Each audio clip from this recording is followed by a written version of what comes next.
everybody. This is Derek, and I am coming back at you with another Wargaming and miniature video. In today's video, what we're going to do is I'm going to take some of my Napoleonic figures and we're going to rebase them.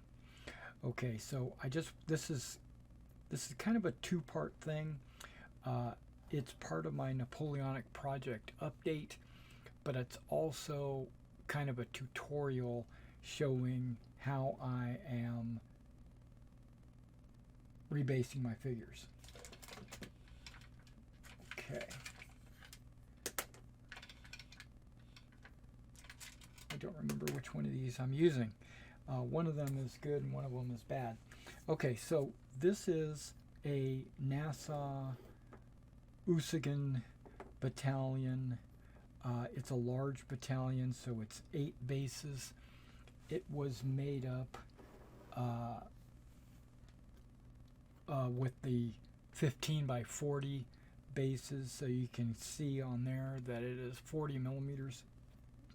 It might be a little out of focus because I got the focus up to here because this is where I'm going to be doing my work, and I wanted you to be able to see what I was doing.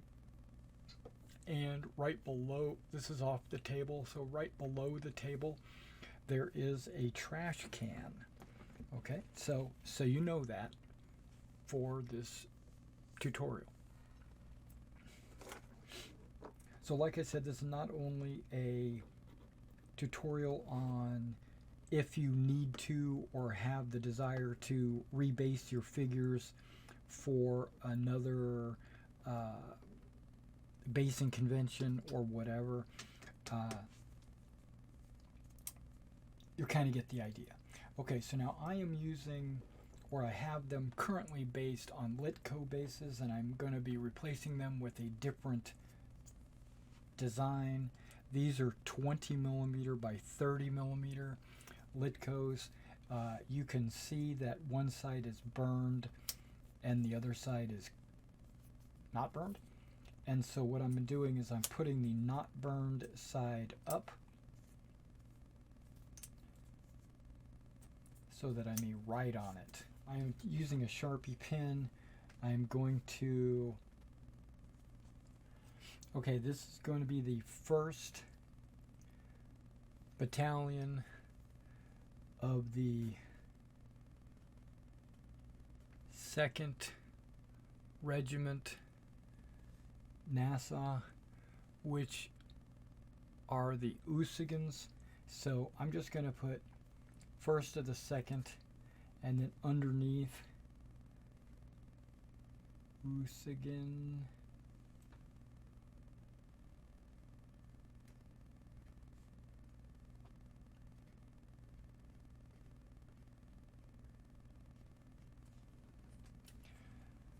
So it'll look something like that. 1st of the 2nd NASA Usagan. That way I can keep my battalions organized.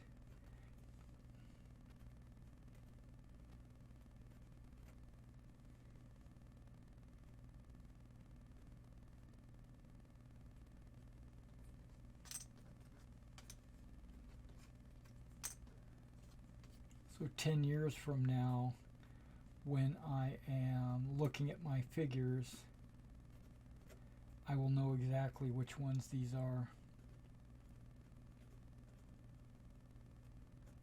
These, not so much, not a problem, but like the French regiments and some of the British regiments, you really need, and maybe even the Prussian regiments, you really need to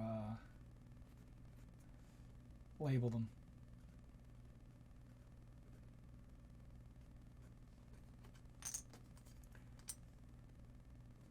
Alright, so now I decided to pick a battalion that had 8 bases just to make it, just to do it.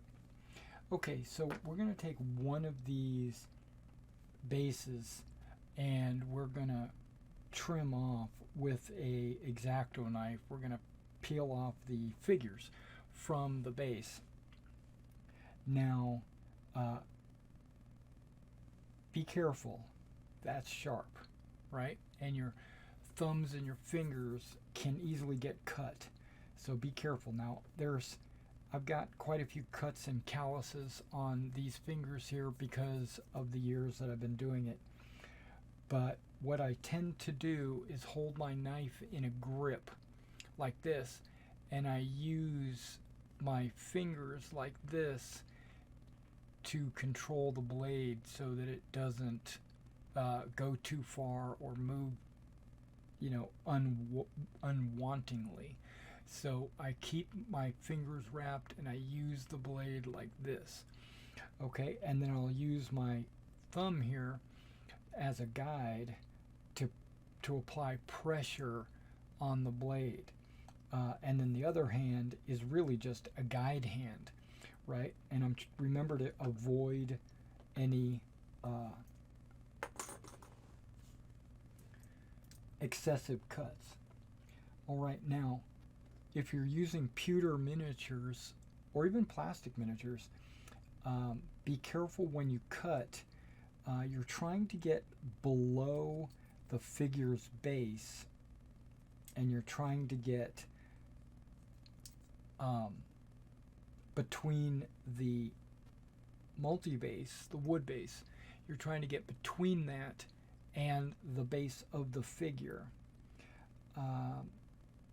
And what I'll do is I'll use a little bit of a cutting motion, like a saw, to get under the base, and then I will apply a little bit of pressure. I'll rock, and I'm using a downward angle because I would rather cut the wood than to cut the pewter. If you wind up cutting the pewter, don't fret. It's okay. And you notice I've only gone maybe 1 or 2 millimeters under the figure, and then I'm using the blade itself as a pry, like a crowbar. I'm prying the miniature up, and you can see how it's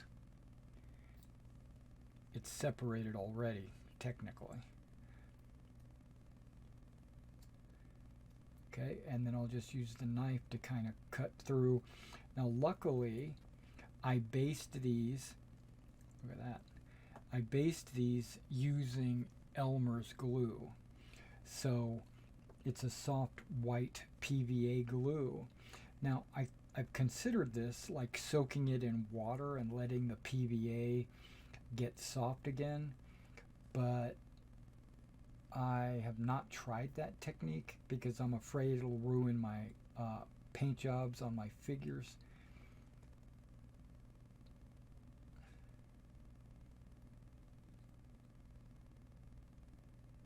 Okay, trying to be very careful.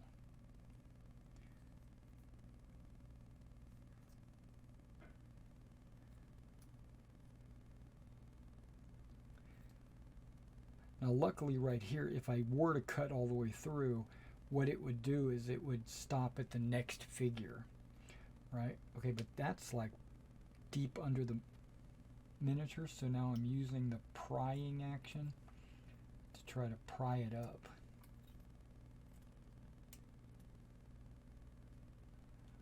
Okay, well, this one doesn't want to pry up. Okay. That's good. Now, if a little bit of basing material is left on the base of the figure, you can just peel it off, toss it to the side, or you can leave it and just add it to your new base. Okay, now I'm going to go at it. I've only done 2, right? So now I'm going to go from the other side, and now I have to be even more careful, if that makes sense. Because now I don't have that many, I don't have a shield of a bunch of miniatures. And remember, I'm trying to get underneath the metal, which doesn't always work. Sometimes I cut into the metal base. And if that happens, don't worry about it. You can level the figure out when you're, going, once you got them all cleaned up.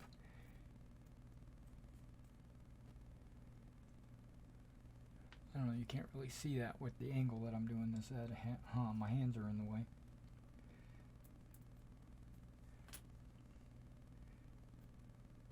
Now, if I was so inclined, I could take this base and reuse it for something else, like maybe my ancients, which are, but it looks like I cut into the wood on this one right here, as you can see. And I found that it's just not worth it. So it's been tossed.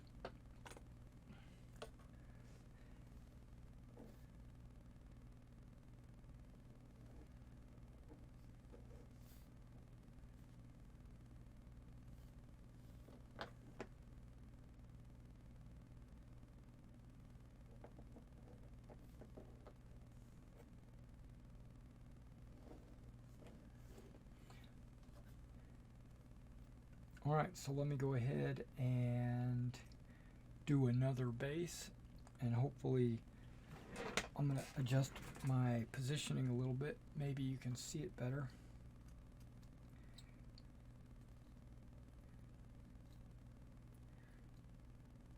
I'm trying to cut underneath. I'm cutting through not only the Elmers. Okay. Let me explain how I base my figures so that you can understand all that I am cutting through. So I'll use Elmers to attach just your standard white glue.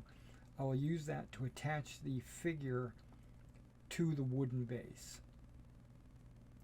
When that is dry, I will go over the entire base with a basing material, what do you call it?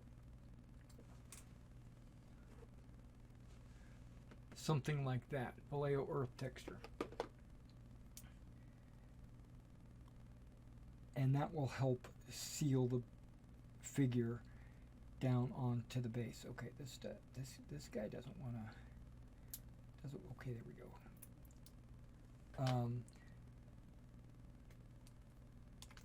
And then once that's dry, I will apply random spots of Elmers to and then attach the flock, grass, or whatever you're using, the foliage, onto the figure.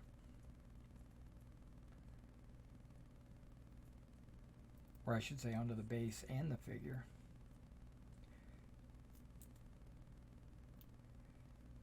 And so there are many layers of, but I would have to say that they're all soft glues. They're all PVA based or water based. So it should be fairly easy to cut through and get to the figures beneath.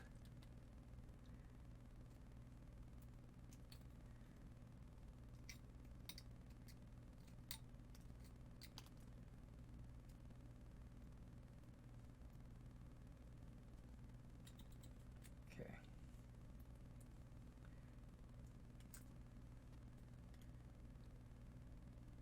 Now you might notice that I am stacking these figures on the side over here as if they, from their individual companies, their individual bases that I made. So like all the figures from this base will be stacked in a pile, because then I will take those very same 4 figures, in this case the Grenadiers, I will take them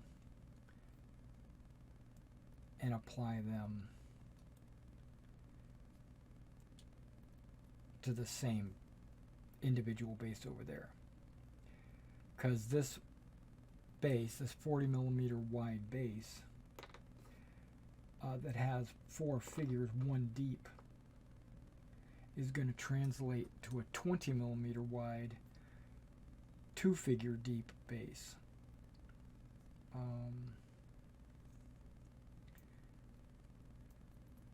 Or I should say that's the plan anyway.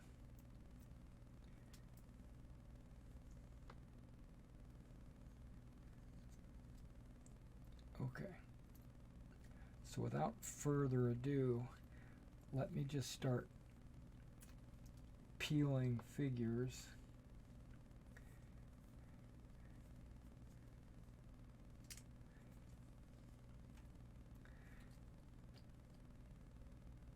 Now, in an upcoming video, I'm going to show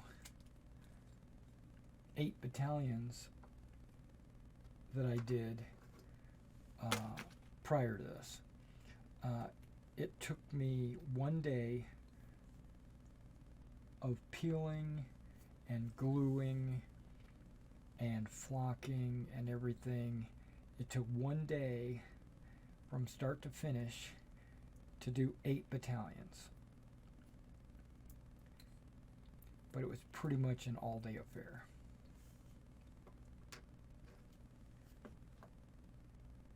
Now this base, you'll notice, I had cut into the base.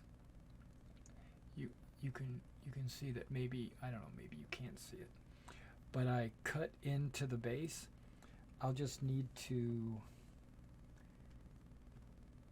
flatten the base out so that the figure will stand.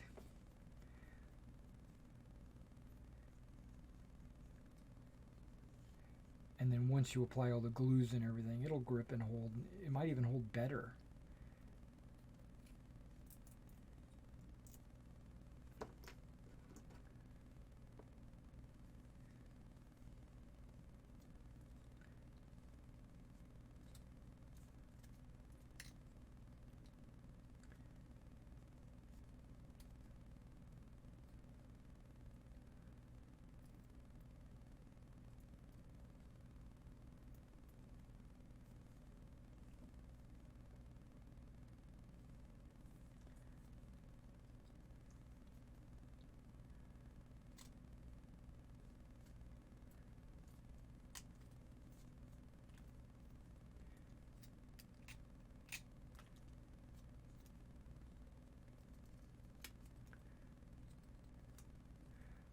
And try to be careful not to cut too high.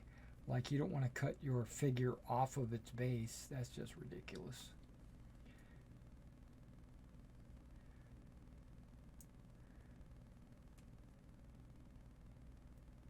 Okay, this guy's a little difficult, so just be careful not to cut something you're not supposed to.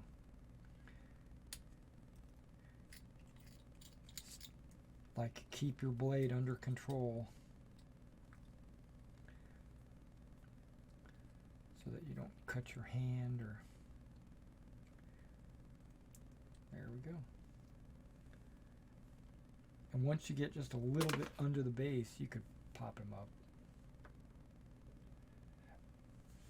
Okay, let me do these guys, and then I'll be right back. Now I'm going to put my knife down, and I'm going to look through these miniatures and make sure they are cleaned.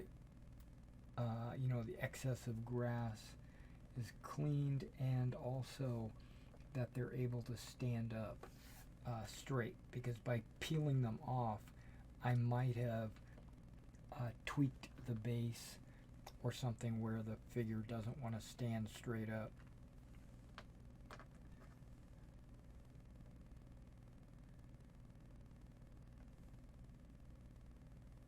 Like that guy.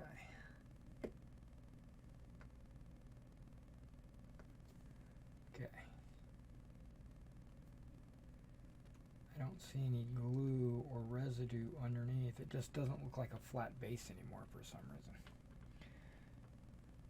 So let's flatten this base out. There we go. Perfect. Okay, this guy looks like he needs a little cleaning. All I'm doing is just knocking off excess grass, and I'm also looking at little burrs on the bottom of the base make sure everything sits flat.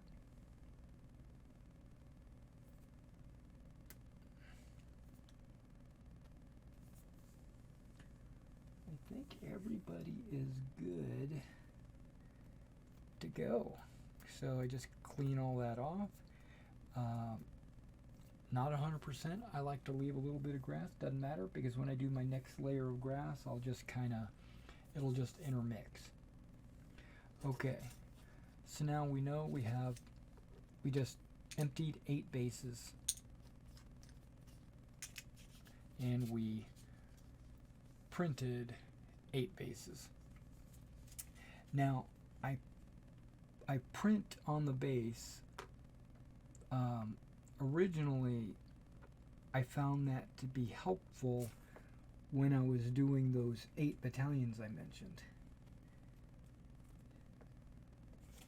because so I didn't get them all mixed up. I did 1 battalion at a time, and I wrote down which one it was. Okay.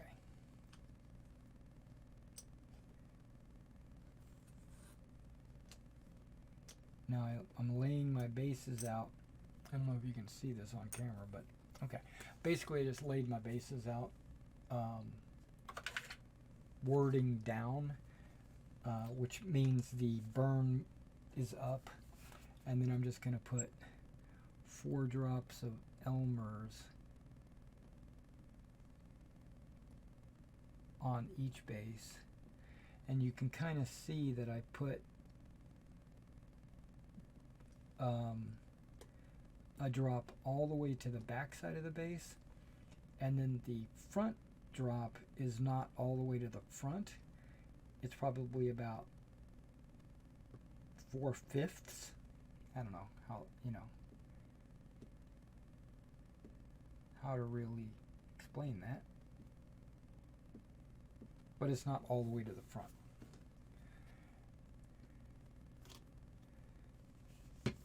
Okay, easy peasy. And then what I'll do is I will put the figures on the base like I normally do. Okay, so I'm going to put this flag on the right side front. That looks good. I'm going to put this officer to the side of the flag.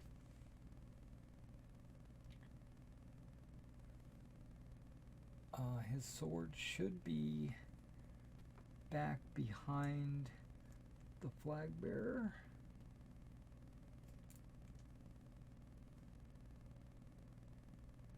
So that he doesn't interfere with the guys behind him.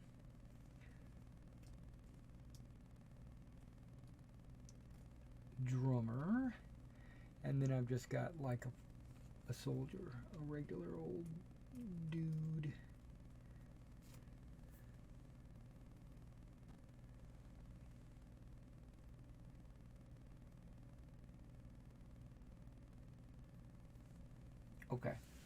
Okay, now here is an officer. I'm going to put him on the left side. He's pointing. The company figures that are with him are all white. So this is the white company. I'm talking about their pom-poms, because the NASA did colored pom-poms as well.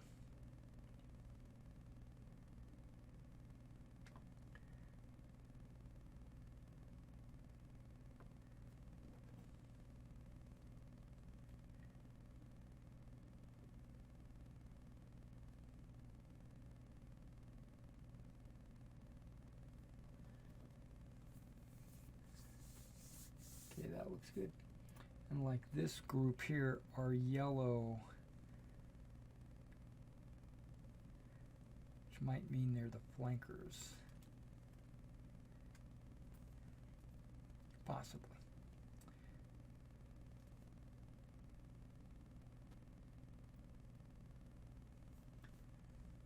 might be just a little bit too far back. Scooch him up a little bit. Scoochy, scoochy.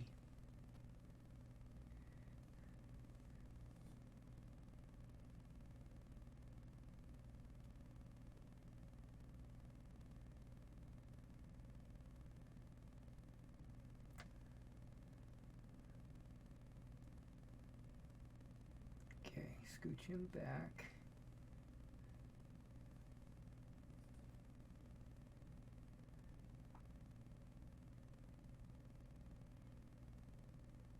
Here we go.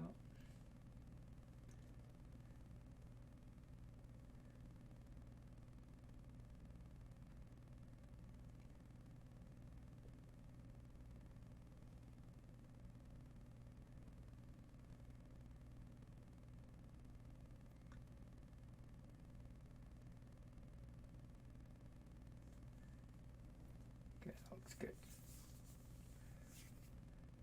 All right, let me get these guys pressed into the glue, and then I will be right back.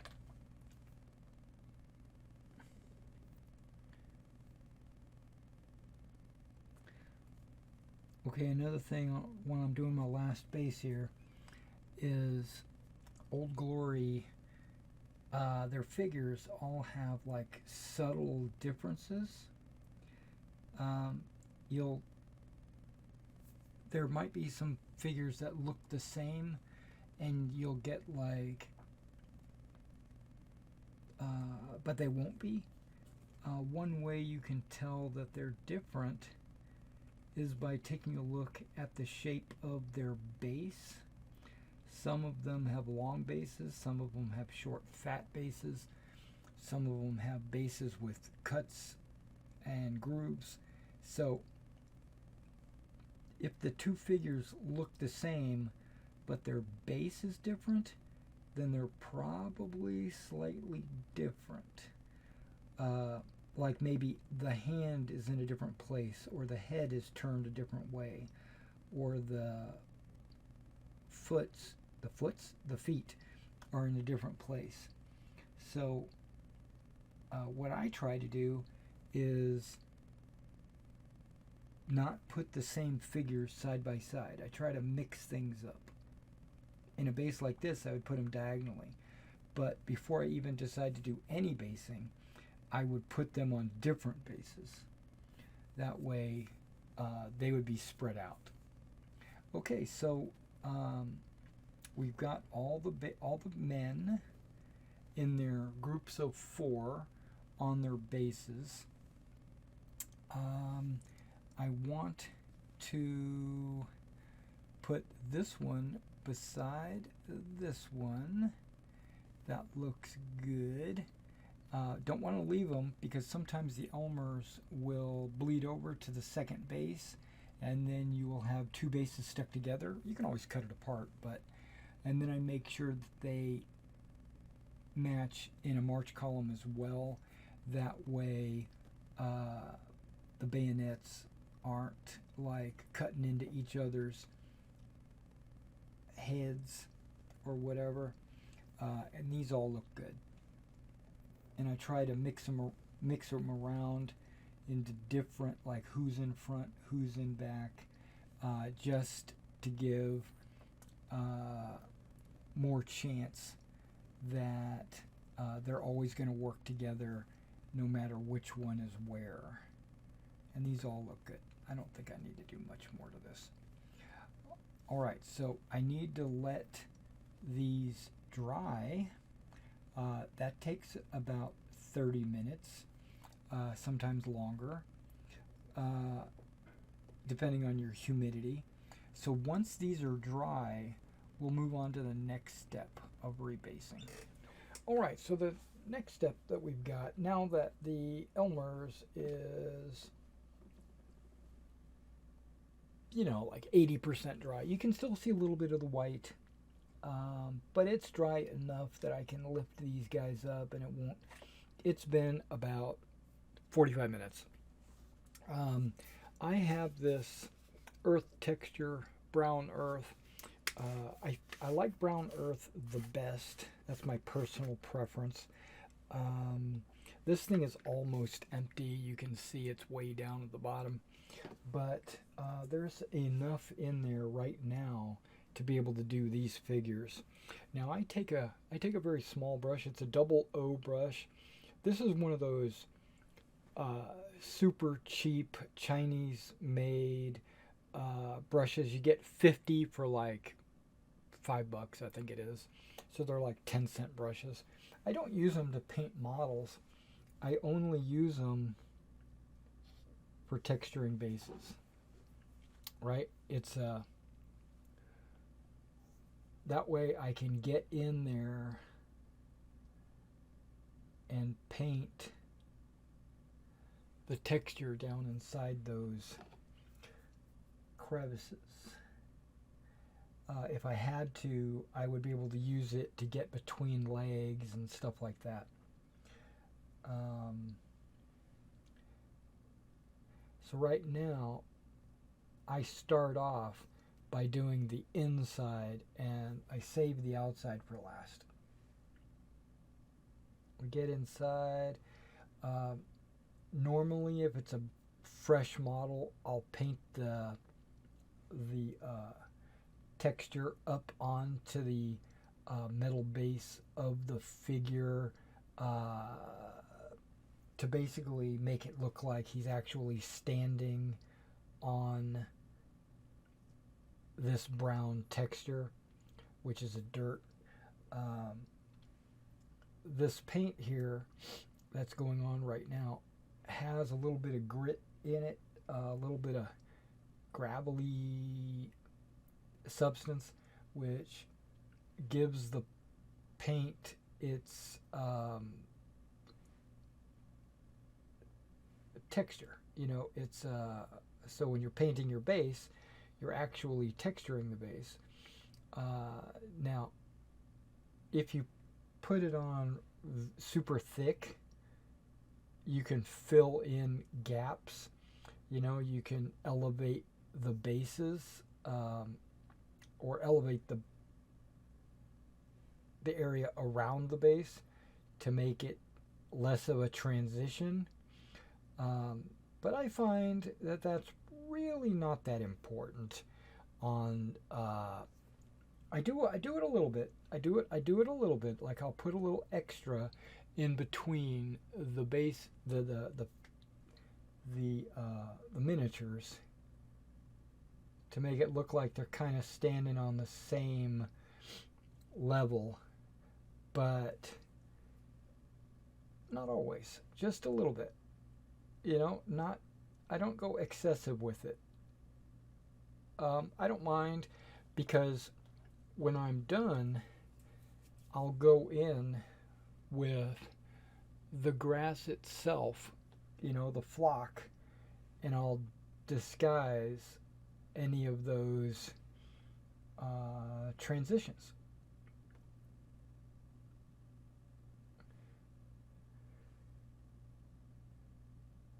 Now, the previous color was the dark earth from AK.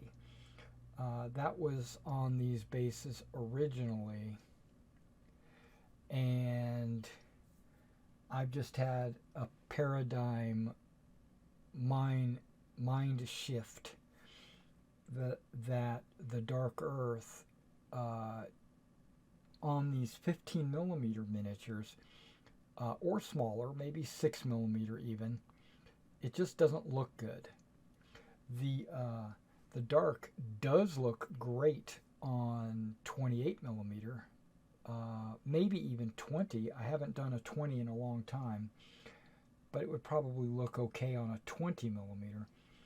But these 15 millimeters, I think, because I've done a little experimenting with various colors, I think this Vallejo medium brown is the best for my collection. Okay, So let me go ahead and continue to fill these in with this Vallejo texture paste, and once I get them finished, I'll be right back.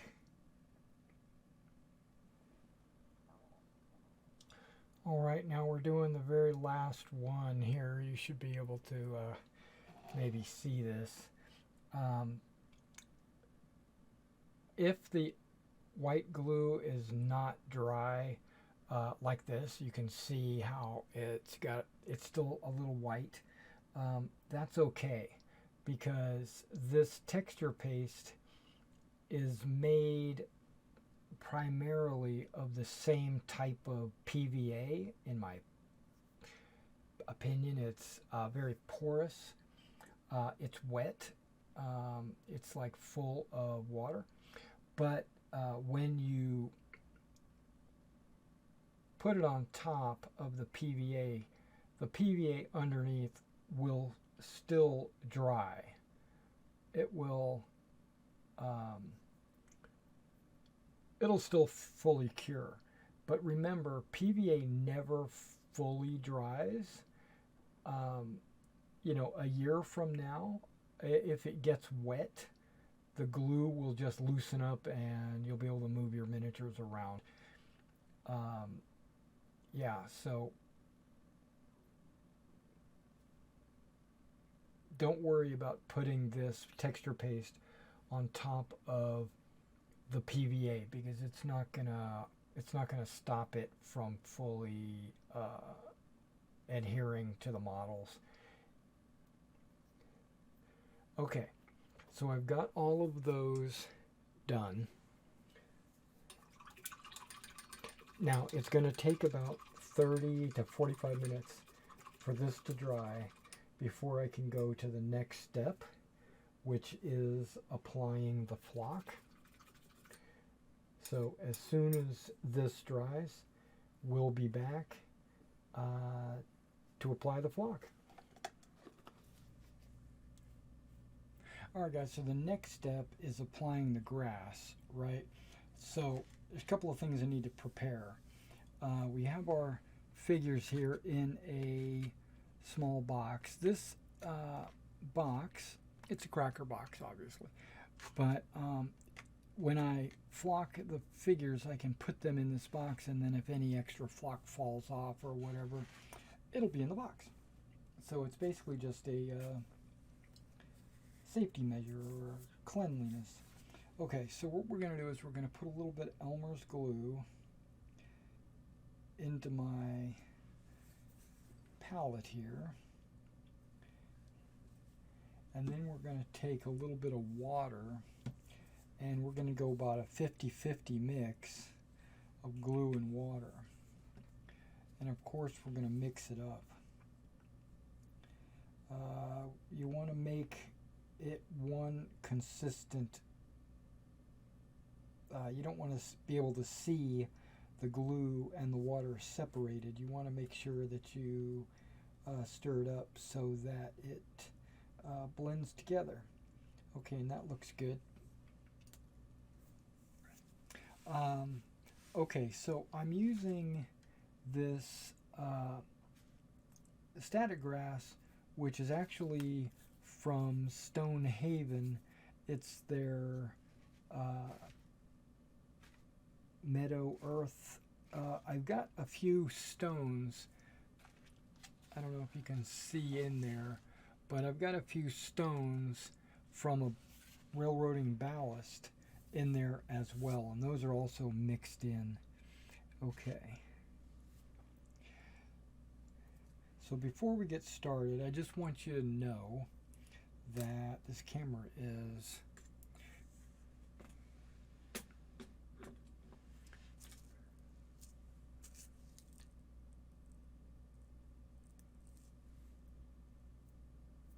too far away.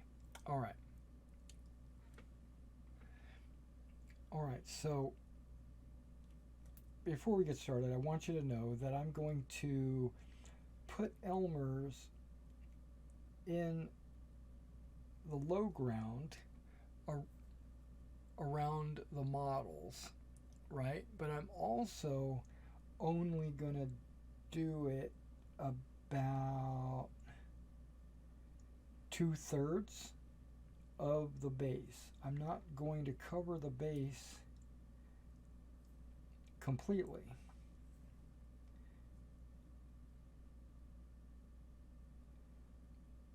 And remember what I was saying about the figure base and the texture base, how I'm not piling on the texture paste. Well, that's because I use the grass to give me that elevation, or to hide those transitions. Okay, so the first thing I do is just take a nice pinch of stones, just drop them generally in the area, and then I sprinkle the static grass, and I shake it off, but not violently. Basically, I just turn it over and let it fall off. And I do that about 3 or 4 times to allow the static grass and the glue to mix. Now, I don't do a complete shake off. I leave the static grass fairly thick on the base, and I set it in my box. Okay.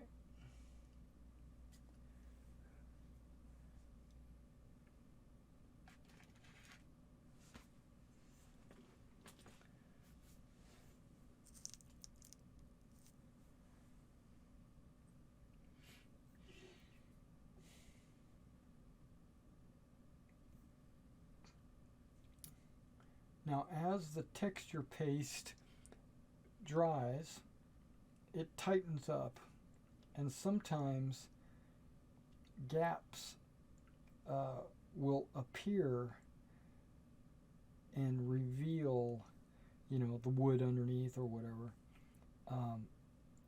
or maybe even the figure. So the texture paste does shrink, not a whole lot, but it does. And or when you're applying the texture paste, you might not cover a certain area or spot on the base, and that would be a good time to adjust where you put your grass to cover those gaps or imperfections in the paste. Okay, and remember, I'm only doing about 2/3 of the base with the grass, and I put the stones on first because they will shine through or stick up through the static grass.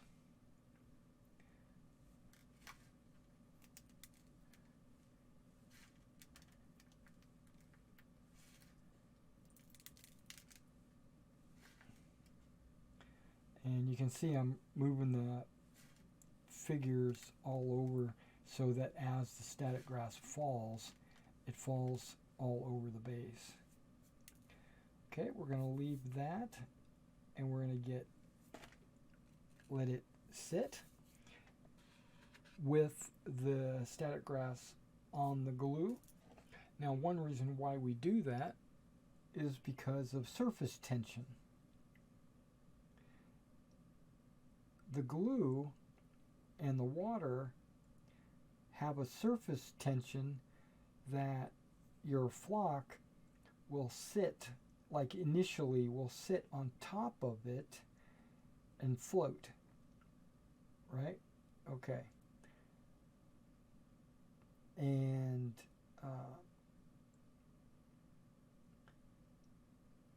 if you shake it off or brush it off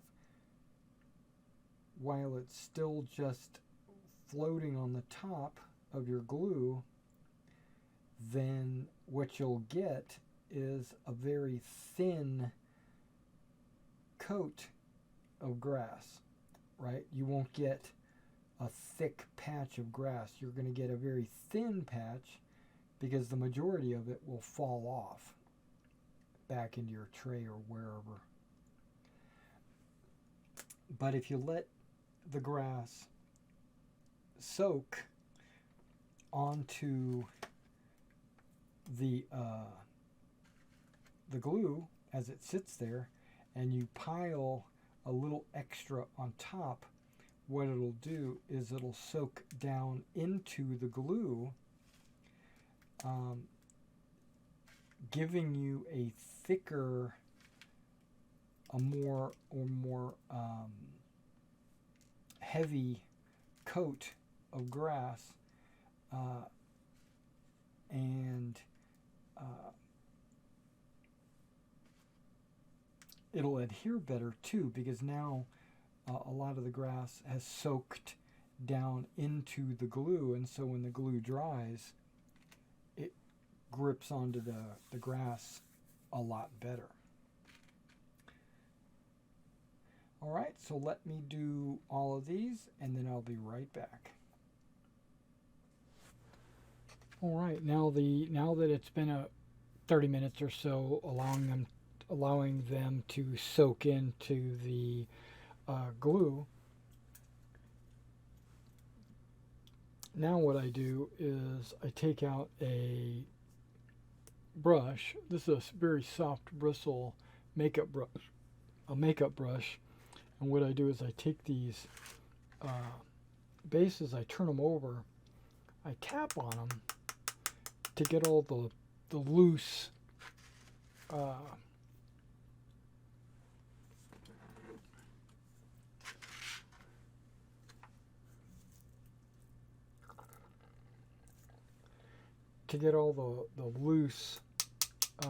flock off of it, and then what I do is I go over it lightly with the brush, basically cleaning the figure or any just flock that is stuck to the figure due to like natural static or whatever. And also what this does is it cleans the base where there was no glue, so the flock will disappear off of an area like that. Okay, so we take the base, flip it over, just tap on it, and then brush any loose flock off of the figure.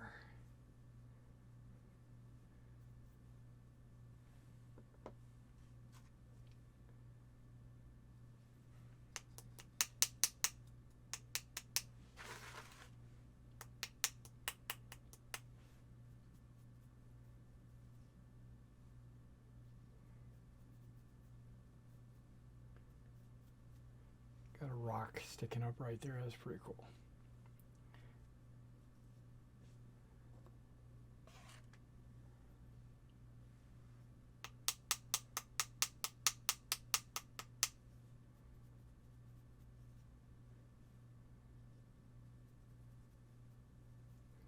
Okay, let me get all of these brushed off, and then we'll take a look at them.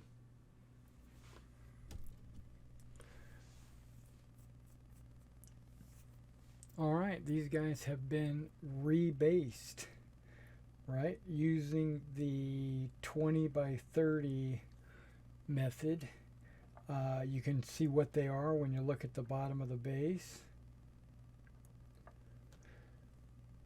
And there we go. And then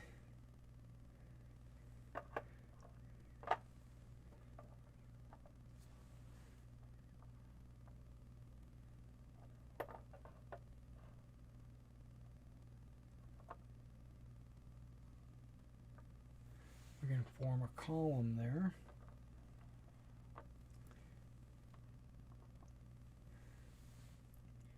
All right, and that's just how easy it is. The reason this took a couple of hours, like 3.5 hours to do this, but if I was doing more than one battalion at a time, it would overlap. So like I would strip the figures off of one base, and then I would glue them to their new bases, but while that glue was drying, I would be stripping another battalion. And then, because that only takes about 5 to 10 minutes, then I would glue that down, and that would wind up being about 15 minutes, and I could do 3 battalions in time for that first battalion to dry. And then I could go back and start applying base texture. And then once I get all 3 battalions done with the base texture, I could go back in and do the flocking. And so basically what winds up happening is, if you do the math, it winds up being about 1 battalion an hour. All right, well, thanks for coming out and watching this rebasing tutorial / Napoleonic update. And stay tuned to my channel. Be sure to follow, like, and subscribe. And I will see you in the next video.